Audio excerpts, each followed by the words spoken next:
And I'm going to take you to Exodus 17, verse 14.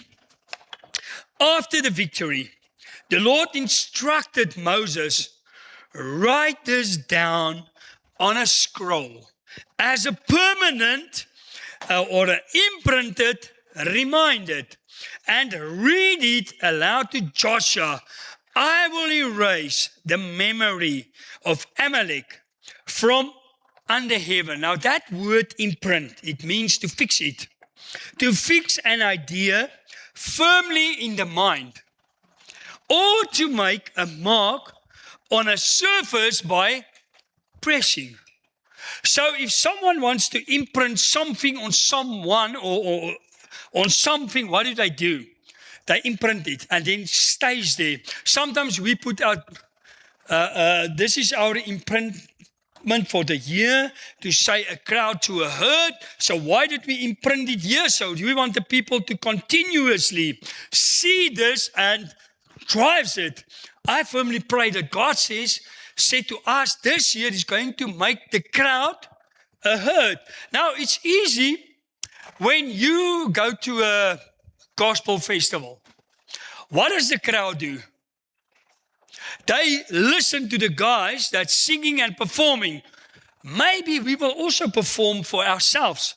But what does God want with a crowd or a herd?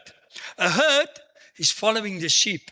Is following the master. Is following the guy that guides them. And that's what God wants from us. And this morning, God wants to imprint in our minds, in our souls, in our hearts, that Jesus is the ruler of this earth.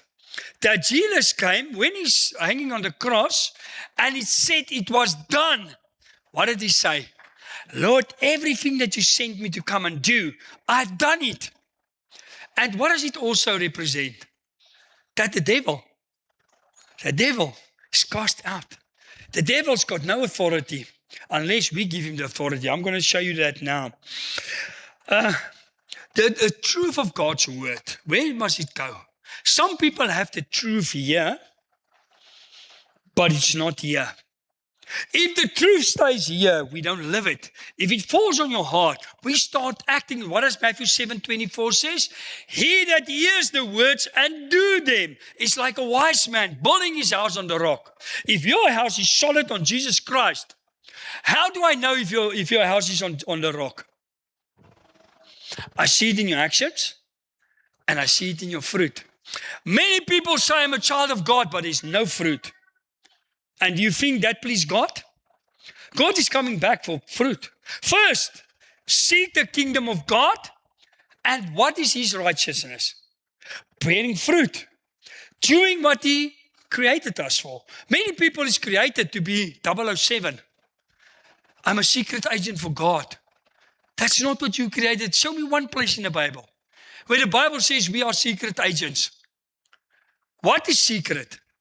Your prayer life. Go into your inner room and pray, and your Father that sees will uplift you where all people can see then. But we are not secret agents. And then in Numbers 23 verse 19. He says in one of the scriptures, he says, rehearse it in the ears of Joshua. Why did Moses must give this to Joshua? Joshua was the next guy to follow Moses up. And this Amalekites, you know where the problems with the Amalekites start? When they came out of the promised land, by the mountain of Sinai, in the desert of Sinai, they already started giving this Israelites problems. They were the enemy since day one. And they murdered the people, they stole from them, they did bad things. So they were the enemy. And what does God says? Imprinted in Joshua's mind, in his heart, that there will become a day of reckoning. They are my enemy. They are your enemy, but they are also God's enemy. I pray, God, I never want to become your enemy. And you know what happened to the Amalekites? Saul, King Saul. God gave him the commandment and says, kill them all. Take the ban.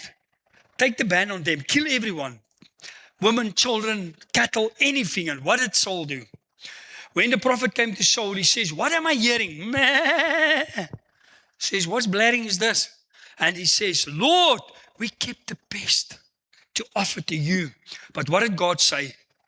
He gave instruction to Joshua. Don't you worry. Don't be afraid of this enemy. Why are we today afraid of the devil? God says the devil is my enemy. And I will sort him out on your behalf. And you know what Saul wanted to have an excuse. And when God asked him, he said to the prophet, it's not me. You know, from the day one, we did blame shift. When God came to Adam, he says, it's not me. It says woman. You know woman. And then the woman came and said, it's not me. It's the snake. See, our whole lives we do blame shift. And Saul came and he did blame shift. And God says, to hear, to be obedient is more precious than offering. Many people think I can just do sin and then I offer. I do sin and I offer. And you can't continue with your sin. God says if you come to the truth, you must follow the truth. We can't say, Lord, we live in the truth, but we keep on with our sin. There's going to be a day of reckoning with God says everyone that hear and did. And then Saul, you know what happened to Saul? That day, God says, I regret making you the king. And he says, I will take your kingship away from you. And you know, since that day, Samuel never ever saw Saul again. Because Samuel was, he grieved. He grieved Saul. Because God didn't do it. You see, why did God say to Saul, kill the Amalekites? Because they were the enemy. You see, sometimes we go and play on the devil's stoop. Sorry, and we think he's going to leave you alone. I can't, for instance, say, Lord, I'm married, but then I start a friendly relationship with a woman and share all my deepest secrets with this woman and think the devil will leave me alone. Somewhere I will have problems. I can thank God until today. I always have that sixth sense. When I work with women, God will always tell me, be careful. Doesn't matter who it is. I can thank God until today. Doesn't matter what it is. Maybe it's the church money. Maybe it's something else. We must listen and obey God's word. And then we read in Exodus 17 verse 14. Numbers 23:19. And I read it out of the New King James Version. God is not a man that he should lie, nor a son of man that he should repent. Has he said and it will not do? Or has he spoken and will not make it good? So in other words, God he said he's doing something, he's doing it. He said, I will sort out the Amalekites. And then Joshua went through. Many generations follow until Saul.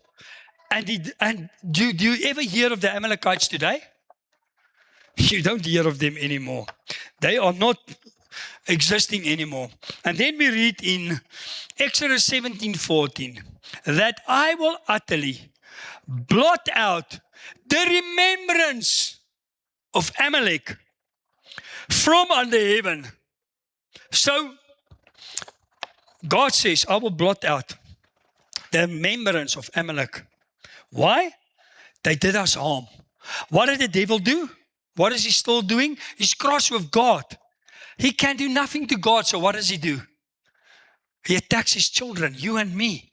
He wants us. He wants to devour us. He wants us to fall. He wants us to go astray. He wants us to go against God and say, Lord, I don't believe anymore. Who's our biggest enemy today? The devil. But what does the devil do? He uses people. Then we fight the people. In 2 Corinthians 10 verse 4, he says, our carnage is not against flesh and blood. He even says that in Ephesians 6. The weapons of our battle is not fleshly, but against principalities. But you see what the devil do? He uses people. How many times did you hear it? Pastor, I'm not going to church anymore. Why? No, you didn't greet me last week. Oh, you didn't do this. The other day I was at a funeral. And the guy came in and he started, yeah, you see, that's why I don't want to come to church. He had a problem with someone at a funeral. I said to him, sir, can I ask you something? Do you go to Spa? He says, yes. I said, were you ever disappointed in Spa? And then he started going off about the service of Spa. I said, but you're still going back to Spa. You see, the devil wants to use us as children of God. Who attacked Jesus the most?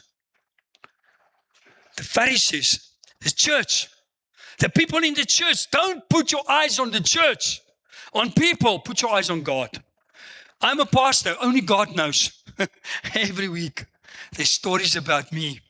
But praise God, if there's stories about you, I heard Donald Trump the other day, they asked him, why do they try again to attempt to murder you? He says, because I have fruit. You see, if you have fruit, you will have stories. Jesus had fruit and he had stories. If you have fruit, you will have. There's two things that happen. Either you have fruit or either you're full of yourself. Some people, they are prosecuted because of stories. That's not the truth. Other people are prosecuted because they're full of themselves. It's all about them. But then God used that to bring us back to Him. Today, the devil is our biggest enemy. He says in 1 Peter 5 verse 8, be sober. In other words, be open-minded. See where the attacks come. See where your battle comes from. Be sober. Be vigilant. Because your adversary, the devil, walks about like a roaring lion, seeking who he may devour. What does he walk? Like a roaring lion. He's not a lion. Jesus is the Lion of Judah, but he pretends to be big. Have you seen a small kitten?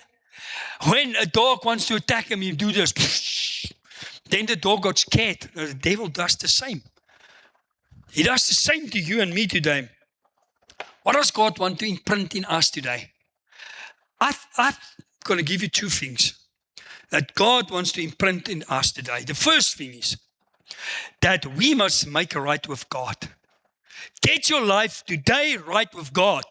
Tomorrow is not promised. This week I visited 3 people. It's battling cancer. One has passed away on Friday. It's only the grace of God that we are alive. Maybe you're not lucky enough to get cancer or something to set a record straight. I can fall down here, preach to you, and maybe my life is not right. God wants to say to you and me today, get your life right. And the first thing is Isaiah 1 verse 16. Wash yourselves. In other words, wash your heart, wash your mind, wash your soul, not your body. Wash the inside. Make yourselves clean.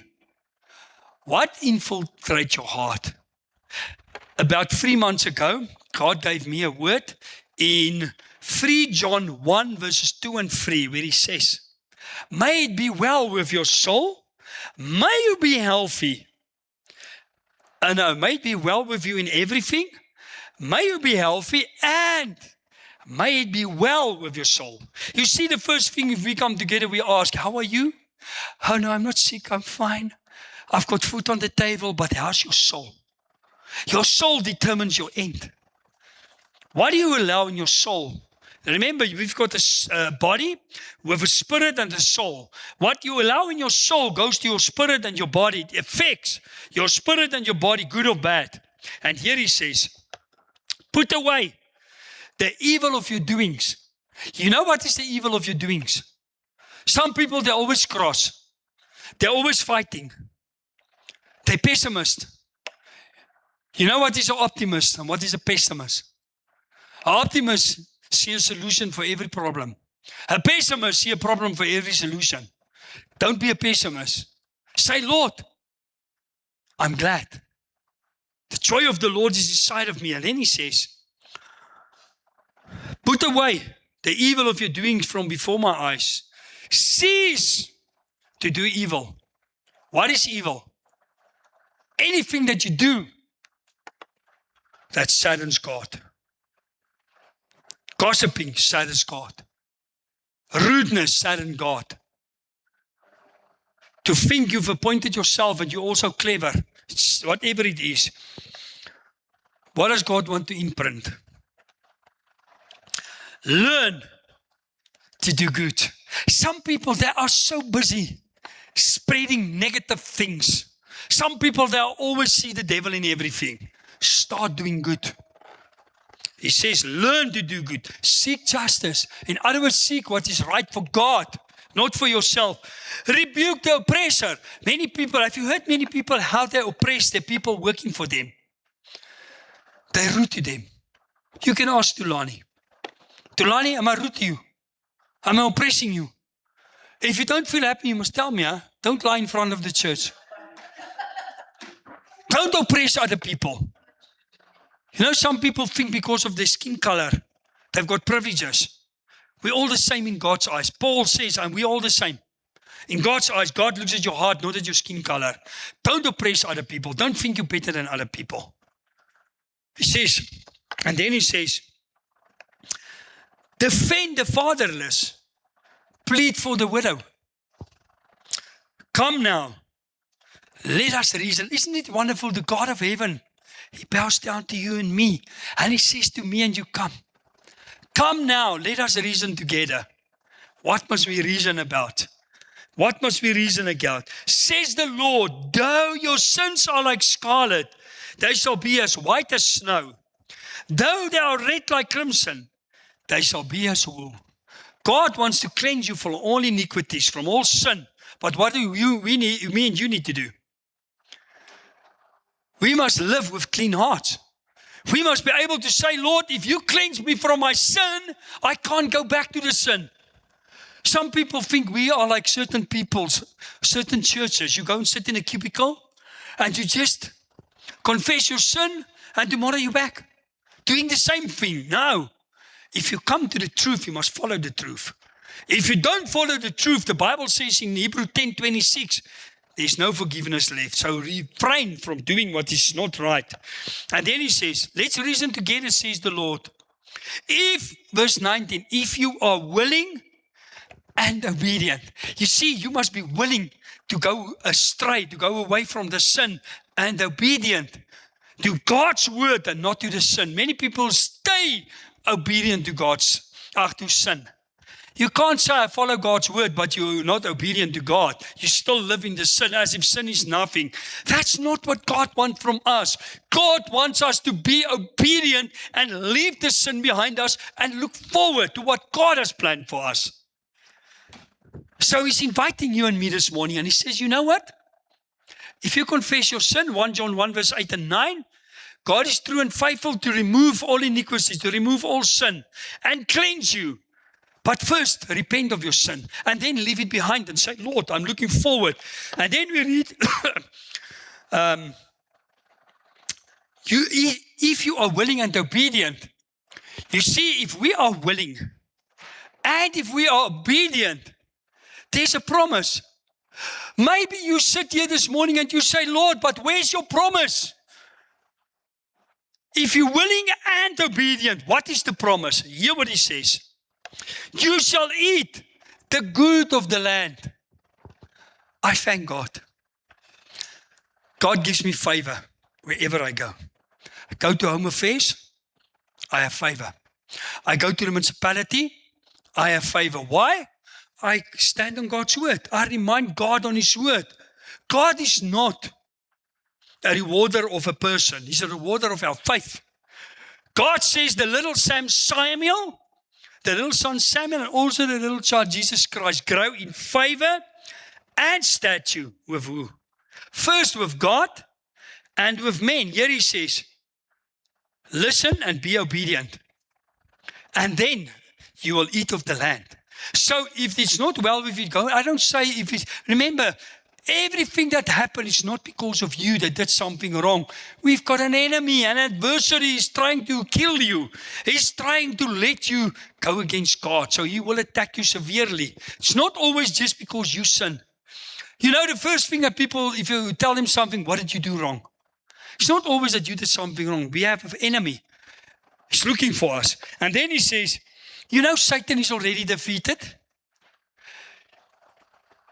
Jesus said Himself, I saw him like a lightning exiting heaven.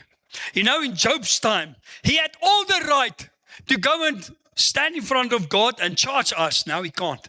It's got no authority anymore. He says in 1 John 3, verses 8, I think. Let me see, where's that now? Oh, yeah, 1 John 3 verse 8, he says, for this purpose the Son of God was manifested, that he might destroy the works of the devil. Why did Jesus come? To destroy his work, the devil's work. Colossians 1 verse 13, he has delivered us from the power of darkness. Many people stay in darkness. Why? Because they don't want to let go of their past. They're always sad. They always remind you of, so sometimes people will come to me and say, Pastor, I remember 5 years ago, I did this for the church. I said, my brother, that's why you do nothing for the church anymore. Because you do it for the church and not for God. And the Bible says it's not how you start. It's how you finish. A child of God doesn't go on pension. He doesn't retire. He only refire. Even if you go on pension, you still work for God. He says, he has delivered us from the power of darkness and conveyed us into the kingdom of the Son of his love. You hear what he says? The kingdom of the Son of his love.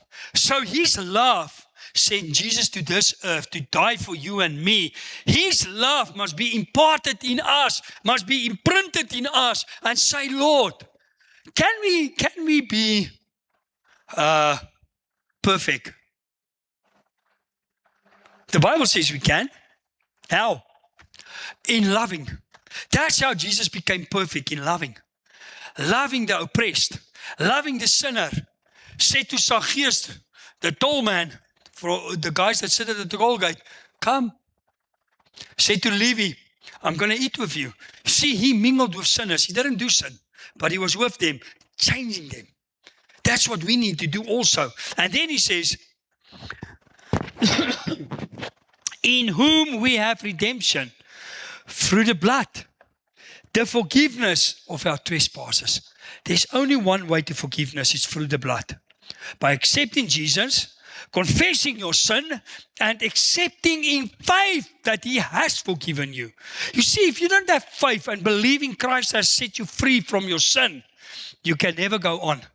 You will always live in the past. You know, a car, it's got a little tree mirror in the car. For what is that mirror? Just every now and then to look back and see is everything okay. But if you drive like this and you look like this, you go off the road. Just do an introspection to say where I come from, but where. It's not where you come from, it's where you're heading. Forget the things of the past and look ahead. That's what God says. And then he says, Colossians 2 verse 13, and you, being dead in your trespasses and the uncircumcision of your flesh, he has made alive together with him, having forgiven all your trespasses. Thank God for a young person this morning that's going through the water and say, Lord, I want to be baptized. What does the Bible says in Romans 6? If you go into the water, you die with Christ. Your sin stays in the water. You stand up, a new person. And then he says, you clothe yourself with Christ when you baptize. Why do you think the devil doesn't want you to be baptized? Because he doesn't want to clothe you with Christ. He wants to stop you believing that I'm clothed with Christ. And then he says, he has made alive together with him. Verse 14, having wiped out the handwriting of requirements that was against us. What is the handwriting of requirements? The law. Having passed the law, he says, which was contrary to us. And he has taken it out of the way, having nailed it to the cross. So we believe the law is still there. The 10 Commandments is still there. But today we believe in Christ. Why do we believe in Christ? Or why do we do what we do? Not because we obey the law. The law is not God. The 10 Commandments is not God. But we do it now because we have a Christ-centered personality now. We accept Christ, so we become like Christ. So we want to do what's good for him. And then he says, having disarmed principalities and powers, he made a public spectacle of them, triumphing over them in it. Having disarmed. Have you seen Iran now? Can they do something? They've got a little few weapons. You know what weapons the devil have on us today? The weapons that we give him. He's disarmed. But you see, because we believe in his power, some people, they believe more in the Sangoma than they believe in God. Some people believe more in the forefather that's dead, that can do nothing for you. If you tell me today you believe in the forefather, show it to me in the Bible. They're dead. How do I know that? Have you ever read the story of the rich man and Lazarus? What did the rich man say? Send someone from heaven to my brothers to warn them. And what did Abraham says? They're dead. They can't go back. They've got Moses and the prophets. They've got us today, all of us children of God, to show them the right path. And then he says, Ephesians 6 verses 12, for we do not wrestle against flesh and blood, but against principality, against powers, against the rulers of the darkness of this age, against spiritual hosts of wickedness in the heavenly places. But what do? We allow people to control us. The devil used people to control us. When God gave me that scripture, what do I allow in my soul? I try my best. Say, Lord, I'm not going to let this take on my soul and become part of my soul. I'm going to cast it out. I'm going to rebuke it. I'm going to rule over the darkness, not they over me. Don't allow the devil to rule you. Don't allow the devil to torment you. Exodus 17:15. And Moses built an altar and called its name, the Lord is my banner, Jehovah Nissi, to cover me, to protect me from all around, to have a statement to say to the world, that banner, not this one. God is my banner. I want the people to say it is imprinted in my soul that God is my banner. And then he says, what does that mean? God is your victory. He's your victor and your protector. What does Psalm 91 says? He will protect us from all evil. He will carry us day by day. So if God says, I will protect you, he will protect you. We must believe it. It symbolizes God's presence, power, and provision in battle. Protection, power, and provision. The three P's, not the P's that we think about. Protection, power, and what was the third one? Presence. And then he says, we must trust God in all our battles. You know what we sometimes do? We put our trust in people to help us. If I go to that guy, he will help me. If I go to that guy, maybe he will know. First go to God, and what will God do? He will put people on your path to help you. He will put people there to show you the direction. What does God want to imprint in us today? Exodus 17 verse 16. For he says, because the Lord has sworn. In Afrikaans, he says, he has put his hand on the throne to say, the Lord will have war with Amalek from generation to generation. We have war with the devil from generation to generation. But what is the difference? What did we read now? He was made a mockery of the devil. Out in the clear, when Jesus died on that cross, he thought, I win. But when Jesus was raised, where is he now? He was first raised from the dead, and then he ascended to heaven. He's at the right hand of the Father. So the devil hates that. He hates God with everything.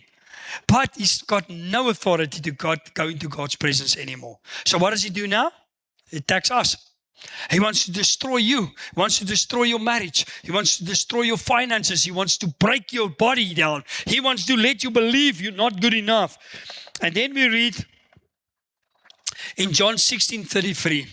John 16:33. The things I have spoken to you, that in me you may have peace. In the world you will have tribulation, but be of good cheer. I have overcome the world. Where's our peace? In Christ. You see, that doesn't mean Jesus had peace in God, but it didn't mean he didn't die on the cross. He knew my purpose on this earth. I came to die on the cross.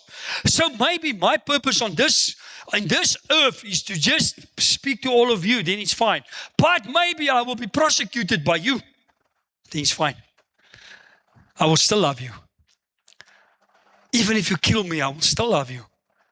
Isn't it wonderful when Stephen, the first martyr of God, when they're busy stoning him to death, said, Lord, the Holy Spirit came upon him. He says, Lord, forgive them this sin. Don't reckon him this sin. So let's see, Lord, where does the enemy come from? Not from you. But don't attack people. Give them love. Give them love. Our peace is in Christ. 2 Corinthians 2 verse 14. Now, thanks be to God who always leads us in triumph in Christ. Why don't we live in triumph? Because we want to live on our own abilities.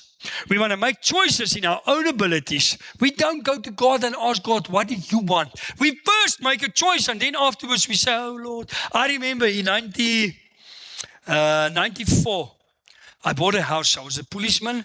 I bought a house in Brakpan. Beautiful house. I never asked God, what is your will? And I said, if they approve the house loan, I know it's from God. And they will approve it. At that time, they never disapproved the policeman's or let it off a policeman's house. They always approved it. So I got the house. And what happened? There was water problems. When it was raining a lot, it looks nearly the same as Bible's Kloof. And they broke into my house 3 times. Until one day, I prayed. I said, Lord, why did they break into my house? What's happening here? God said to me, first, you're out of my will. You didn't ask me for direction, but I gave it to you. I said, Lord, forgive me. I confess my sin. And then God said to me a second thing. You pray one thing, but you believe another thing. You say God will cover me. You say the angels will protect me, but you don't believe it. And that day I was closing my gate and I heard the voice of God clearly saying to me, you don't believe. And from that day, God, that moment God gave me, I'm gonna read it to you now. He gave me Isaiah 54. He says, when the attack comes, it's not from God. That was in 1994. It's now 32 years later. 3 times after that, they tried to break into my house. 3 times they were caught. Why? Every day when I pray, I say, Lord, thank you. I remind you of the promise you gave me that day. You said you will protect my house. And you know what happened? 3 times they tried. 3 times they were caught. They were caught. Not got away and try and run away. The first time I had a little German Shepherd dog. No, not German Second, these Border Collies. And my maid was with my children at my house. They were still small. I only had 2 children at that size, at that time. And she phoned me. She said, Maruti, no, she said to me, sir, you must come. I was still in the police. I said, what's wrong? She said, they're trying to break in. 3 of them standing at my gate. You know what God used? He used my dog to scare them. They were standing with iron rods, trying to hit this dog. This dog was jumping up the fence, trying to bite him. They couldn't either. And what happened? They gave up. They gave up. They broke into my neighbor's house. But praise God, they still caught them. You see, if God gives you a promise, stand on the promise. I'm going to show you now. We must remind him of the promise. He's more in control than the devil can ever be. But what do you believe? Do you believe God is covering you? Do you believe he's protecting you? Or do you go, he says in somewhere in Job 1 or 2, he says, when you leave your house, you will come back and everything will be as you left it. God is our protection. And then we read, if we see about this, what is it all about? It's all about Jesus.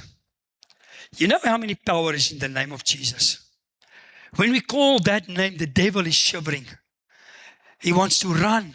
He can't handle that name. That's why he wants to let people believe Jesus didn't come. He wants to say he's only a prophet. He's not a prophet. He's a true prophet that came in the flesh. He's the Son of God. He's better than a true prophet. It's all about Jesus. Hear what he says in Isaiah 42, verse 1. Behold my servant, Jesus, whom I upheld, my elect, one in whom my soul delights. I have put my spirit upon him. He will bring forth justice to the Gentiles. We were all sinners. Who's a Jew here? So we're all Gentiles. But he brought justice to us, to bring us to Christ, to God. A bruised, verse 3, a bruised heel he will not break, and smoking flecks he will not quench. He will bring forth justice for truth. What does he want to say to us? You know how many times we give up on people? Lord, I'm finished with that guy now. Here he says, even if your stick is nearly broken, even if you are a lamb that's dying, I'm still going to give your light back. Never give up on people. Don't do the same as me. Sometimes I have to confess and say, Lord, sorry. I gave up on this guy. I gave up on this guy. Don't give up. God says, I don't give up on you. God doesn't give up on you. He loves you. He wants to change us. He wants to change our circumstances. I, the Lord, have called you in righteousness and will hold your hand. I will keep you and give you as a covenant to the people, as a light to the Gentiles. Can I see? He says, I will give Jesus as a light. Matthew 5 says, who's the light? You are the light of the world. So Jesus is the first light. So if we accept Jesus, his light burns inside of us. And then our light must reflect Jesus out of us. So wherever we go, can see people Jesus, or do they see you? Your self-esteem. Oh Lord, if that guy is a pastor, don't want to be a pastor. Sometimes I fail. Sometimes I get good comeback. But it's not always. We not try and let God help you by reflecting his light through you. Let your light shine in a dark world. Why did he send Jesus' light to shine? To open blind eyes. Remember the Apostle Paul? He was persecuting Jesus' people. He was killing them. Stephen, the first martyr, Paul said, I approved his death. And then Jesus came. Whoop! He hit him with darkness. He couldn't see. He couldn't see. But what did Jesus do? He opened both his eyes. His physical eyes and his spiritual eyes. And when his spiritual eyes opened, what was the first thing Paul did? You know what? His first thing he did? He was baptized. Go and read it in Acts 8, Acts 9. Acts 9, the first thing he did, he was baptized. When Jesus has the ability to open people's eyes, do you know, me and you also have that ability. Why are you on this earth? To love God, make disciples. That's the most important thing. Why we on this earth. Isaiah 54 verse 7. For a mere moment I have forsaken you. But with great mercies, I will gather you. God says maybe, why did he forsaken us? Because we were without Christ. Then he sent his son, Jesus Christ. So he's gathering his people again to say, I've given you mercy. And then he says, with a little wrath, I hid my face from you for a moment, only for a small moment. But with everlasting kindness, I will have mercy on you, says the Lord your Redeemer. Amen. For the mountains shall depart and the hills be removed, but my kindness shall not depart from you, nor shall my covenant of peace be removed, says the Lord who have mercy on you.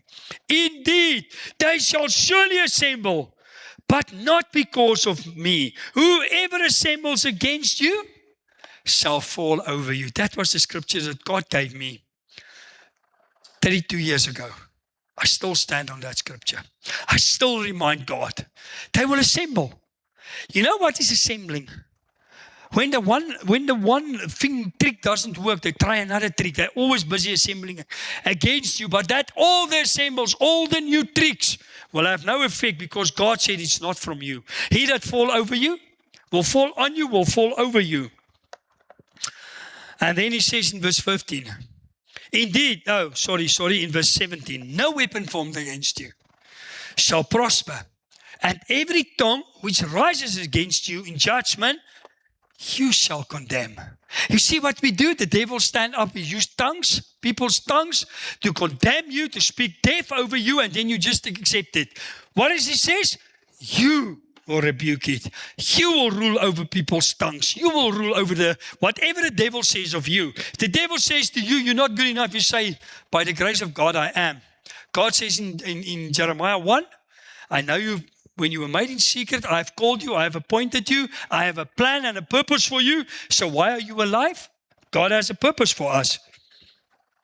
You shall condemn. This is the heritage of the servants of the Lord, and their righteousness is from me, says the Lord. So what does he say? If any weapon forms against you, you will cast out. You will rebuke. Why? You can tell the devil, that's my inheritance. That the Bible says, Jesus himself says, you've got no plan against me. You've got no weapon. You have no effect on me. But you see, stop believing the lies of the devil. Isaiah 60 verse 20 says, your sun shall never go down, and nor shall your moon withdraw itself. For the Lord will be your everlasting light, and the days of your mourning shall be ended. Why do you still sit with mourning every day?